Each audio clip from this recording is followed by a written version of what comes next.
My name is Dr. Kevin Kaplan. I'm a pediatric pulmonologist as well as a sleep medicine physician at Texas Children's Hospital with Baylor College of Medicine in Houston, Texas, United States. Pediatric sleep is a growing issue, and it's true in the United States as well as globally, so it's equally as true here in India. The recognition of the sleep disorders is our first hurdle that we must overcome.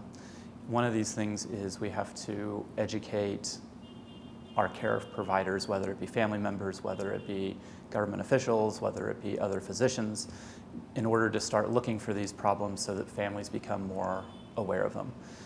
But globally, sleep issues are usually somewhere in the range of 1 in 5 children will have some sleep disorder. And this can be carried across a multitude of different sleep disorders, whether it's obstructive sleep apnea, central sleep apnea, parasomnias, including sleepwalking and sleep talking.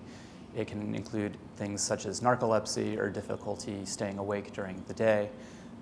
And so it's a variety of problems that are not well recognized at this part. The challenges in sleep medicine really involve trying to identify the problems. A lot of times, for example, a child will be snoring at night and people will just assume that is normal, where that can be a sign of obstructive sleep apnea, an underlying problem in a child. And the difficulty if this goes unrecognized and untreated is it can have short-term consequences such as not doing as well in school, being too sleepy during the day, having trouble focusing, symptoms such as hyperactivity.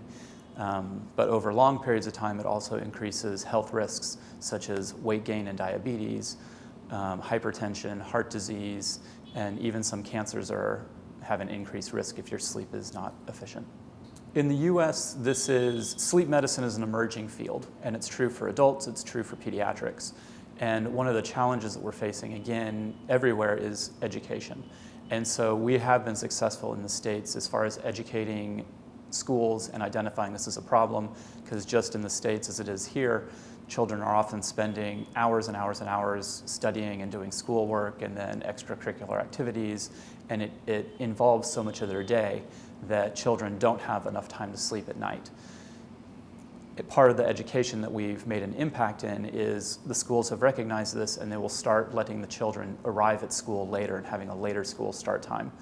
And the hope of this is to allow children to get more sleep and sufficient sleep so that it'll reduce the impact on their lives. There are a lot of questionnaires that we use, particularly with our pediatricians. So all children, during every well visit, they will ask the family or the child, how are they sleeping? Are they sleepy during the day? And it can be as easy as 1 or 2 questions being offered that can help identify these problems. Ultimately, most of the diagnoses come after a problem has been identified by the pediatrician.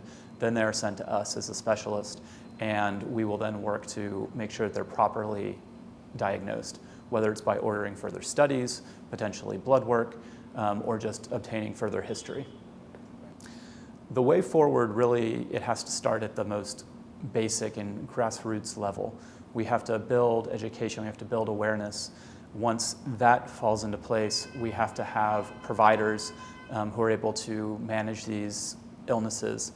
As of right now, there's not a lot of recognition, even among other physicians, to ask the questions that need to be asked or to look for the problems that are there. And so once that occurs, then we need the next step of the specialists who are there and able to address the problems and correct the problems.